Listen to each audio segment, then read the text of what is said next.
the truth, so yeah, I will continue to sing. Touch DNA on a knife sheath found, tiny cells turn everything around. Now all of a sudden they had their man, a PhD student with a master plan. A white car in the neighborhood stopped, rumors all around, everyone talked. It had to be him, right? The killer who terrorized at night. I did sign up to work for the government. I volunteered for the Army. I applied to the CIA. I worked as a contractor in NSA facilities on NSA computers again and again and again. People think contractors like you're working in a different building, but no, you're in. It's just a continuation of government service. And also, you joined the military after 9/11 because you wanted to fight. I did when everyone else was protesting. I was a younger man, and I was much less politically educated, I'd like to think, than I am today. You know, some things only come with experience. But so, yeah, it raises this question of how does someone like who I was become someone like who I am?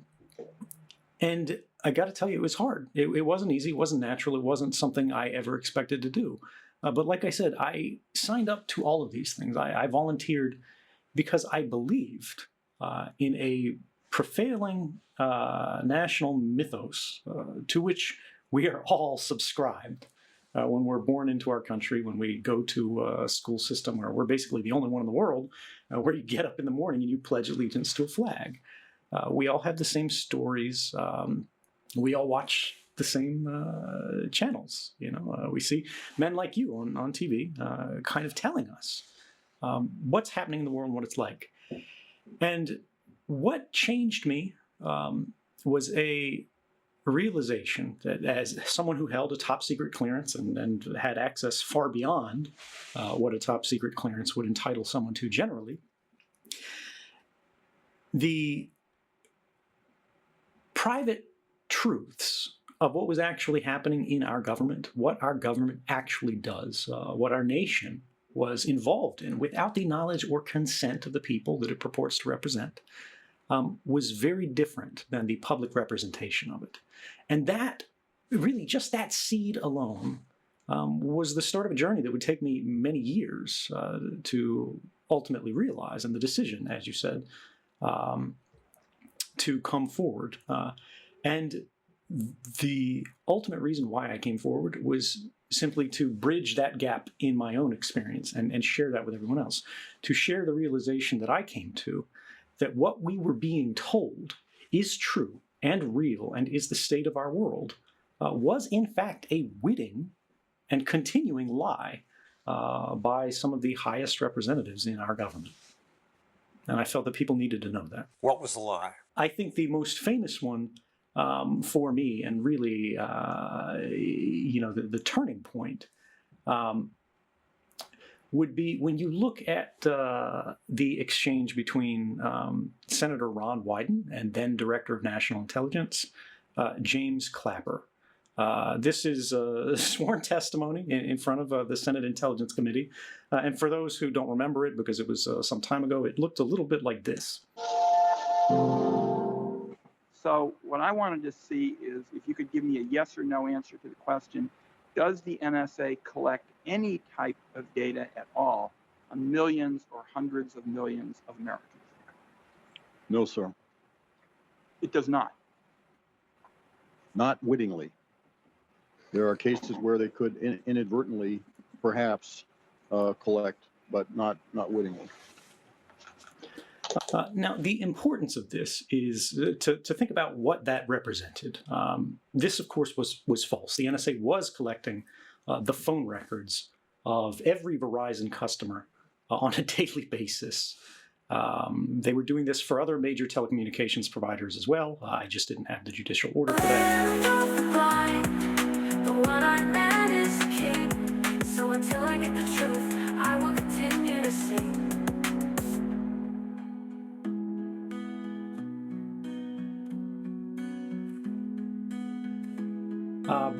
And this was happening to the internet. This was happening to email communications. What was happening was a change in technology from the old internet that was sort of non-commercial, very individual and simple. It was pretty crude. Everything was cobbled together, to this larger, more corporatized internet where all of our communications, all of our interactions, all of our relationships, all of the things that we read and like online are being passed to us through a Facebook or a Google or an Apple. And in secret, these companies had basically gone far beyond what the law required of government to join programs where they would share information with the NSA through the front door of the FBI.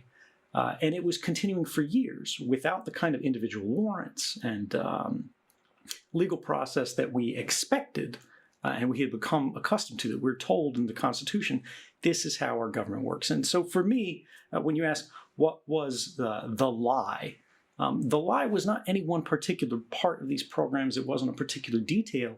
It was the fact that there was a breathtaking sweep of intentional, knowing public deception by people at the level of the Senate, by people in these different executive agencies, intelligence agencies, and then in the White House itself, even from the president, then President Barack Obama, who campaigned on ending warrantless wiretapping that he had criticized so heavily in the Bush administration, but had in fact, in secret, extended and embraced these programs and these authorities to a level that I began to feel had truly narrowed the boundaries of our rights.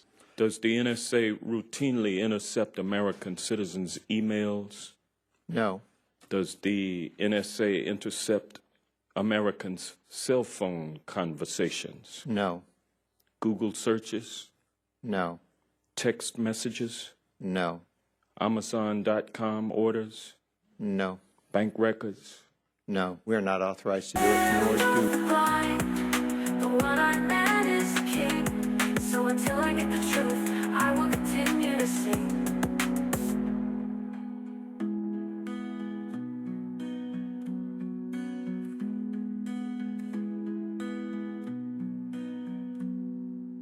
You do the job I did in my last position. You go in every day. You've got the desk in front of you with your keyboard connected to a system called XKeyscore.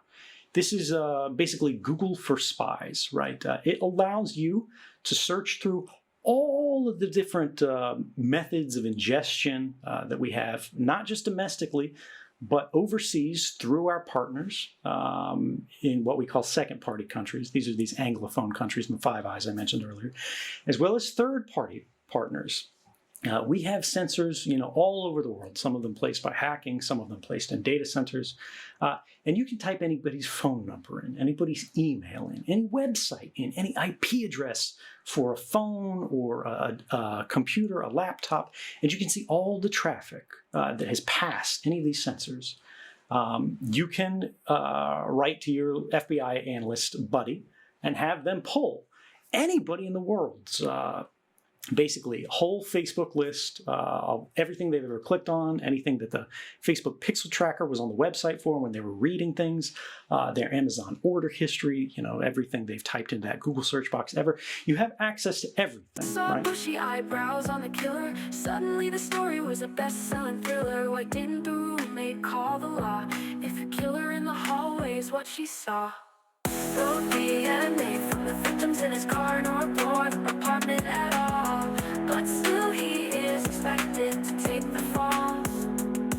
In the land of the blind, the one-eyed man is king. I want the truth, so yeah, I will continue to sin.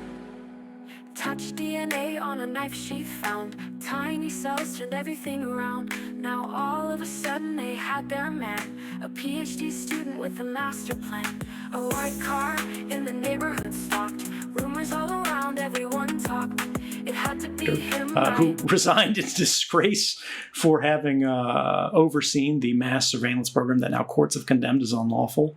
That should be of concern to people. Why are they doing that? Why does that seem like a good idea to them? But then when you look at what they actually do, Amazon's Web Services, as it's called, which is a cloud provider for technical hosting on the internet. It runs basically like half the internet. I looked at statistics recently, and I think when you look at the largest sites, it is a substantial portion of the internet's traffic. This is all going through Amazon's data center. These are all things they can see. These are all things they can record. Now, when you intersect all of the different devices that Americans have that they visit websites from, this has an internet address, right, associated with your device. You likely have identifiers for the sites that you're connected to. You know, a username or a login or a phone number, a Facebook or a Gmail login. You also have cookies. These are little digital files that are planted in your browser visiting a site, which allows them to show you different ads, to keep you logged in, different kind of things. Now, this means you can track to a more detailed degree what people are looking at on the internet, what they're visiting, what they're searching for, what their interests are, what their political leanings are. You can do sentiment analysis even without looking at anyone on an individual level by taking these identifiers, these locations, these associations and affiliations, where they were in the world, because their location services were turned on, who they were there with. This is happening more in the context of like COVID tracing programs. And then you go with all this rich information that Amazon has about purchasing decisions, about financial information. They know what your card is, right? They know what your shipping address is. They know all of these things. And you start to collate these together. And now we see Amazon, because of their Alexa or Echo or whatever these things are called these days, they hire Keith Alexander. They implement this thing called the Sidewalk program or whatever, where it is listening not just to you in your home. It's not just listening for your devices, but it's listening for the radio information provided by other people's cell phones, by the Wi-Fi access point, the unit next to you in an apartment building or, you know, on vacation or at a hotel. And all of this thing is being collated by Amazon, and it's all being sent back. What they are doing is they are getting a broader and more detailed sense of the world's identity, right? Individual identities, collectively and individually. They are cross-referencing them with basically intellectual interests and pursuits and purchasing information. This is called enriching it. And then they're sharing it, they're applying it to uses that we don't know about. They're partnering increasingly with like police through subsidiaries. We see things like Google and their Ring doorbells and all that. And what this means is we're entering increasingly a quantified world where everywhere you go, everything you do, everyone you interact with, and everything you're interested in is now being prejudged. It is being collected and recorded and analyzed and assessed, and not by humans. We don't have the benefit of human judgment here. An algorithm makes a decision about whether you're desirable or undesirable, about whether the things you're doing are good or bad, and we don't know how that is being applied yet. But we do know once they have this information, we can't take it back from them under the laws as they are written today. And the United States of America is one of the only, if not the only, developed democracy in the world today that does not have a basic privacy law.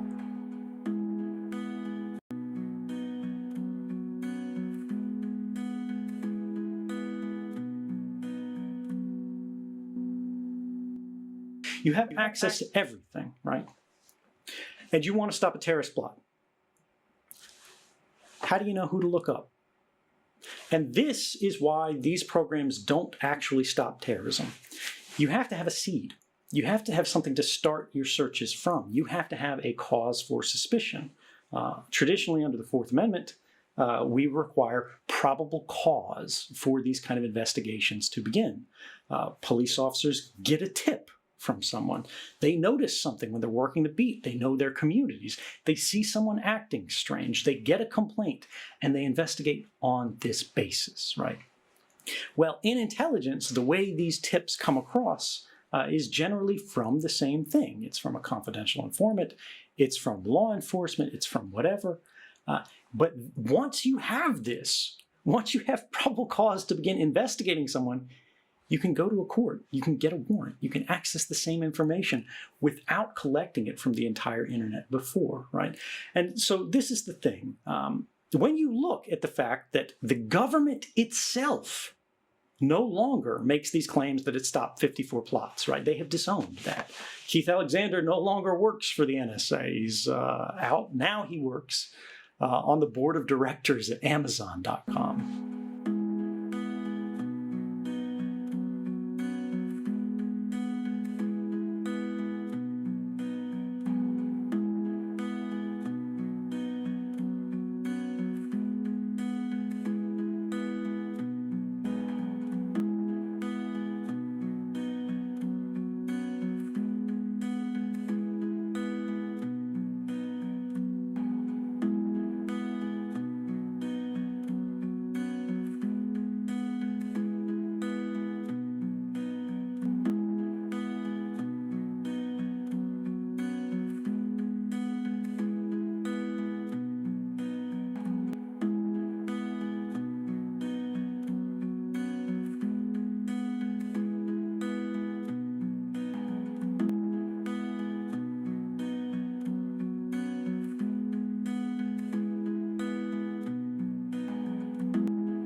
First and foremost is a political problem, because it is enabled by a political class that does not share our burdens, it does not share our struggles, and it exempts itself from this gaze. It is not held to the same standard of behavior, the same level of accountability as you and I. And this system, this knowledge, this influence will increasingly be used to shape our lives while excusing them from these same methods of control. So, political action, I think, and concern is actually the root of resolving this, and recognizing what are the ways that this can be changed. What is the single point of failure that all of these exploitative practices are relying on that allows this system, as it is, to come into being? And we talked before about these silos, the Google stash, the Facebook stash, everybody's private records that are reigning in there and being used in different ways, and the government can sort of open the lids to the different, salt shakers and help themselves. Well, how did those silos get filled? We have in the United States, as I said, no basic privacy law. The Fourth Amendment binds the federal government and the state government, but it does not restrain these companies that are basically acting in willful conspiracy with regulators, where each hand washes the other in a sort of monopoly position. There is, I believe, a common failure in the laws as they are interpreted by the courts of the United States today. In a 1970s era case, this sounds random, but I promise it comes together very quickly, called Smith versus Maryland.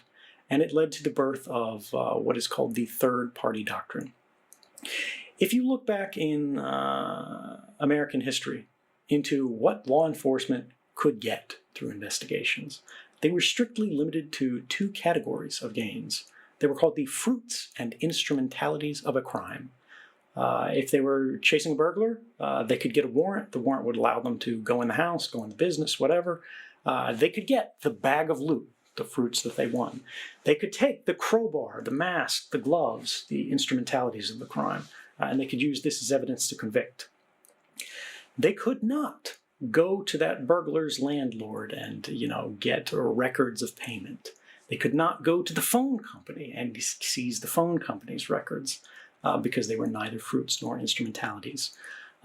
This new world, where the government can demand private entities, private records about customers, or even your own records about yourself, your diaries or whatever, is a very, very new thing. It's about 60 years old, right? And in this Smith versus Maryland case in the 1970s, the government interpreted one case of the cops investigating a basically man making harassing phone calls to a woman, where this was an individual who was suspected of wrongdoing. The cops went to the phone company and said, can we get his phone records to see if he called this house, because the woman saw his license plate as he drove by, sort of leering at her house, and thought it was him. And the cops agreed. Phone company turned it over, and sure enough, it was him. They caught the guy making the harassing phone calls. You know, it seems fair. But they did it without a warrant. And when this went all the way up to the Supreme Court, because the Supreme Court knew he was a bad guy, knew he did a bad thing, they didn't want to let him walk. And so they tried to create a paradigm in which they could go. The phone company could do this. They could give this person's records of what they were doing over to the cops without a warrant. And this was called the third-party doctrine. The government said that because these records did not belong to the man, even though they were records about him, they belonged to the company because the company created him. That man had no privacy interest in those records. Therefore, he had no Fourth Amendment protections regarding those records. Well, in the decades since the 1970s, when the court could not have imagined the world that we live in today, that our movements can be tracked by our phones, that companies have records of everything about us, the government has repeatedly leaned on this one single outdated court opinion of one guy making scary phone calls to go, no one in the country, no one in the world has a privacy interest in any records that are created about them, but held by a third party. If that changes, this surveillance ends. Ends, really? People won't find a way to get around it? I think legally, if you recognize that people have a property interest or a privacy interest in information about them, that means it's no longer the company's records, they're your records. And so you now are in the driver's seat. Yes, Amazon could create a record about you with your consent, but you control it. You can revoke it. You can destroy it. And this is what has changed. Right now, we have a non-consensual relationship. It is premised on the illusion of consent, the idea that you clicked OK to continue. But that doesn't work in any other contract law sense. You can't click OK to bind yourself into servitude for the rest of your life. You can't click OK to be victimized repeatedly anywhere else except the internet. And I think as soon as we recognize that this is not proper and is not appropriate, life will be better for all of us because we will have more control over our own destinies and over our own.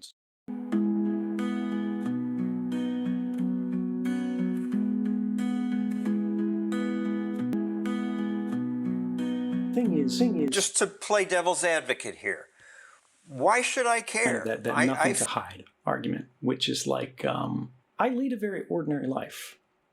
I watch my shows, I go to work, I take care of my family. Yeah, I'm weird. Yeah, I look at porn. If we're talking about the average person on the internet, everybody looks at porn, right? It's happened. Even if you don't want to, there's a pop-up ad somewhere. It's in your history. But the reality is most people do, and they want to. And that's not strange. People, particularly Americans, feel an enormous sense of shame about this, but it's a tremendously common activity. At the same time, it makes us feel uncomfortable. For a lot of us, as if our family knew everything that we looked up on the internet, we would worry about how they would look at us.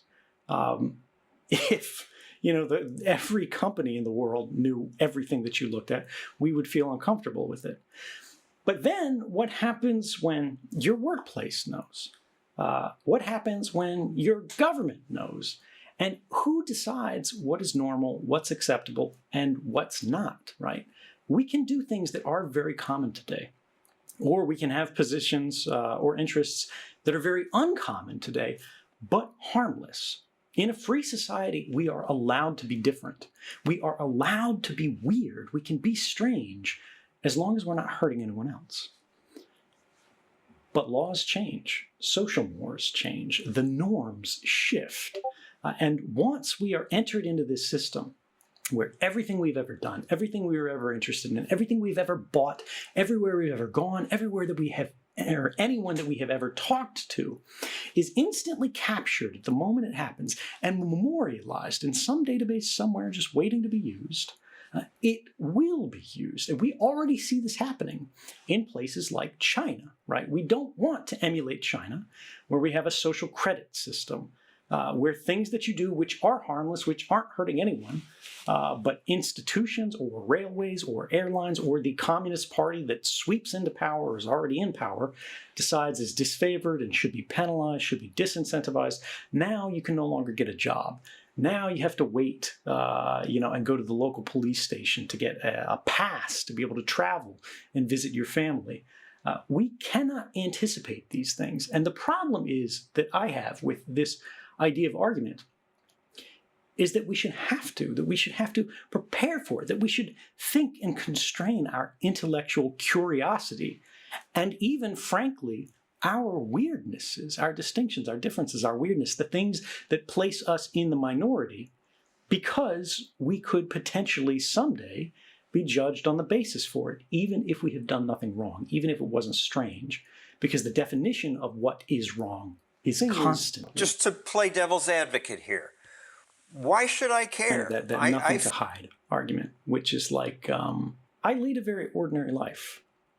I watch my shows, I go to work, I take care of my family. Yeah, I'm weird. Yeah, I look at porn. If we're talking about the average person on the internet, everybody looks at porn, right? It's happened. Even if you don't want to, there's a pop-up ad somewhere. It's in your history. But the reality is most people do, and they want to. And that's not strange. People, particularly Americans, feel an enormous sense of shame about this, but it's a tremendously common activity. At the same time, it makes us feel uncomfortable. For a lot of us, if our family knew everything that we looked up on the internet, we would worry about how they would look at us. If every company in the world knew everything that you looked at, we would feel uncomfortable with it. But then what happens when your workplace knows? What happens when your government knows? And who decides what is normal, what's acceptable, and what's not, right? We can do things that are very common today. Or we can have positions or interests that are very uncommon today, but harmless. In a free society, we are allowed to be different. We are allowed to be weird. We can be strange as long as we're not hurting anyone else. But laws change. Social mores change. The norms shift.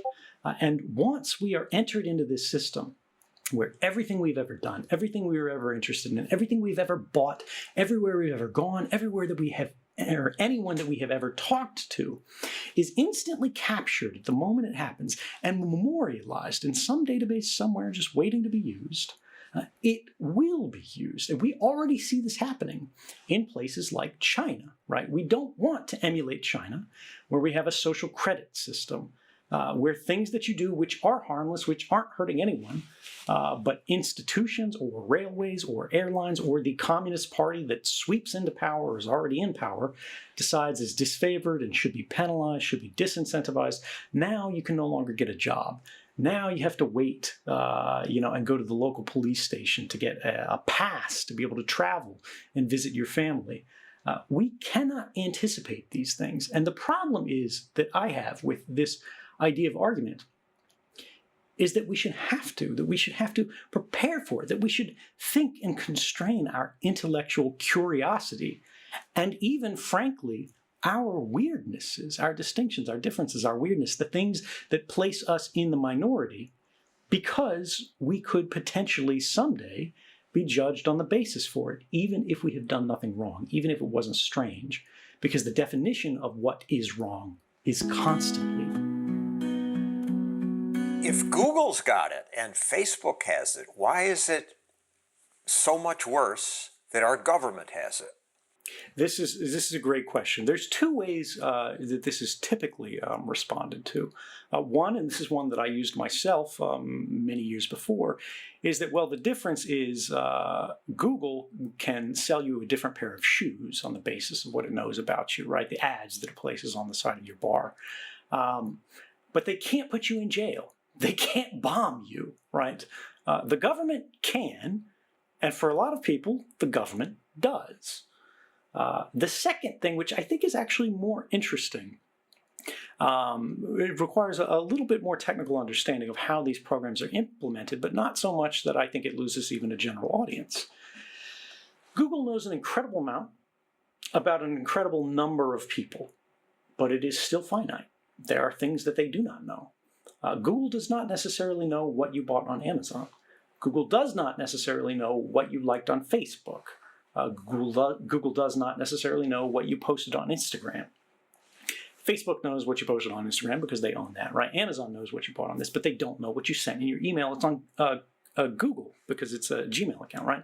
There are silos in industry that, even if they're very large, still limit what these different companies know, the maximum domain of their understanding of you as an individual and us broadly as a population. Government, however, through its coercive authorities in these kind of systems, is able to look into each of these different silos and then collate them together. They see everything that Facebook sees, as well as everything that Google sees, as well as everything that Amazon sees, as well as everything that your phone provider sees, as well as everything that your airline provider has in terms of your travel history, and so on and so forth to an extraordinary extent. There are no limitations placed on this beyond their appetite and willingness to pursue these silos and You're at the NSA and you're dealing with these secrets before you even saw the head of the National Security Agency on TV. And what did you think about them then? Well, so this was the thing. When you look at the arc of my career in intelligence, I was always working on the technical aspect of it. And so by and large, I was modernizing our systems because post 9/11, the intelligence community realized they weren't very good at using technology. They thought they were. And in a way, it was true that they were, but it was a different era's technology. They were great with radio. They were great with satellite. They weren't so good with computers. They weren't so good with the internet. So they brought in a bunch of shaggy young guys who looked like me. And they really liked what you did, and you were a star. Absolutely. But it wasn't that I was, exceptional, so much that I represented a generation that was native to these new systems that they had shied away from because they didn't trust the security of them. It turned out with good reason. But my generation came in, we shared our experiences, we shared our specialties, and we were always looking at what we were doing through a straw. And you have to understand this principle that we hear of in the movies, need to know, means normally you get a project, you do a project. You don't know where it goes, you don't know who else is using it. But bit by bit, I was redirecting and collecting the flow of intelligence, then I was backing it up, permanizing it, making it so that if we lost a building, if we lost a site, we didn't lose everything that had passed through that, the information that had been passed through that. And I thought this was information about terrorists. I thought this was saving lives. I thought this was preventing wars. But as I moved higher and higher in the organization, as I moved from CIA to NSA, as I moved from office to office, my straw that I'm looking through gets wider and wider and wider until I land in this place called the Office of Information Sharing. It turned out I would be much better at this job than anyone expected. And I saw everything. And it's only there when you see the consequences of your labor and the different parts of your career all brought together with the labor of others of your entire generation who themselves, not sitting in the position you are, can't see the big picture impact of what they're doing. And the public, who never even knew this stuff existed, and again, this was occurring without their consent, but in theory, it was being carried out in their name. It felt to me that we needed to know. We needed to actually decide, is this what we want to happen or not? And you talked to your supervisors. Yeah, I talked to my supervisors. I talked to my colleagues on Constitution Day. They were all fine with it. This is just what we do and no problem. Well, actually, it's not quite that people had no problems. When I brought up these programs that many of them had never heard of because they hadn't been exposed to them, I said, does this look right to you? when I show that we're collecting more internet communications in the United States at the NSA than we were in Russia, right? Meaning we are ingesting more Americans' communication than we are ingesting Chinese people's communications or Russians' communications or North Koreans' communications or whoever you're afraid of, right? The bulk of our collection was happening domestically and happening with the aid of other partners in what's called the Five Eyes network, the United States, the United Kingdom, Australia, New Zealand, and Canada. And then the NSA would go, well, yes, we're collecting all of these communications, but we're not reading them all. We're capturing everything that you, John Stossel, are doing online. We're capturing everything that your family's doing online, that your friends are doing online. But we just pinky promise it's not being used for anything bad. And then, you know, being an engineer, I see how these things actually are being touched. They are being processed. They are being sorted through every single day. Algorithmically, it sort of proves the lie, right? That all of these promises, they don't really amount to much. All of these processes and regulations and procedures don't amount to much. And in reality, what the NSA is doing every single day as ordinary course of business is violating not only the laws as written, but likely the Constitution. And I tell this to the guy sitting to my right, a good friend of mine. Tell this to the guy sitting to my left, a good friend of mine, to my office manager, right? And all of them actually in private, right? When you're not in email, when they're just speaking heart to heart about this, they go, no, you know, this is crazy. I'm not sure why we're doing this. I'm not sure how we're doing this. I'm not sure this is legal. But you know what happens to people who talk about this, right? I wouldn't put this in writing. I wouldn't go, you know, to this office or that office. They're not going to do anything about it. It's not your job. It's not my job. This is way above our pay level, basically. But what happens to us as an organization at the NSA? What happens to us as Americans? What happens to us as a society if everybody sees something wrong and goes, well, if I say something about it, I'm going to get into trouble? What happens if everybody goes, I'm not going to do anything about this because it's not my job? That's how things go wrong in a much more serious way. And the reality was I was just like them. For a long time, I had a growing sense of unease. But in reality, it was not my job to fix it. And this was actually one of the criticisms that was eventually leveled against me, was they go, you know, who elected you?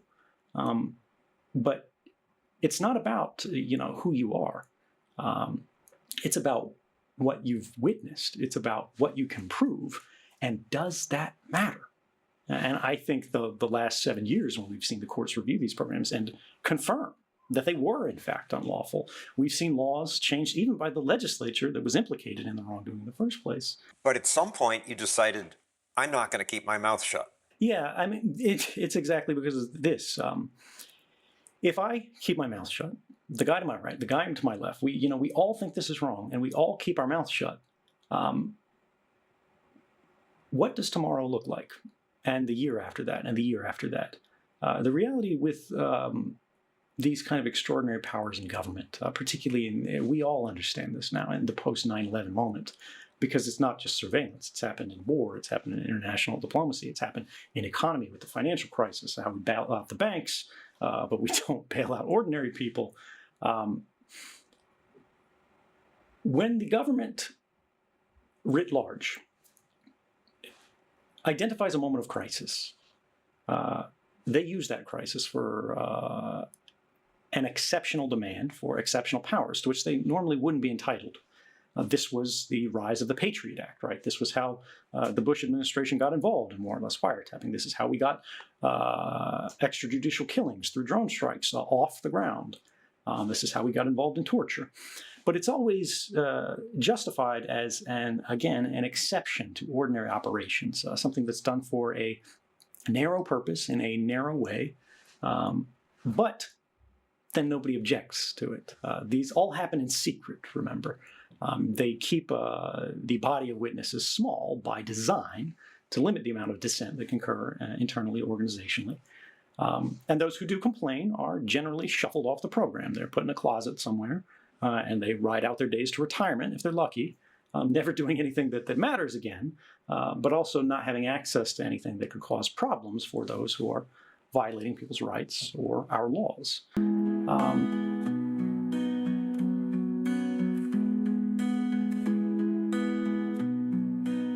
Anything the jury's going to see in that courtroom, we should all see.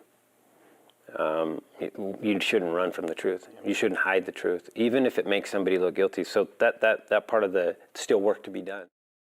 In the land of the blind, the one-eyed man is king.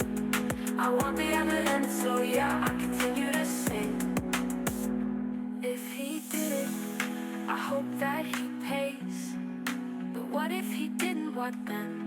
I guess maybe the mystery will never end. In the land of the blind, the one-eyed man is king. So until I get the truth,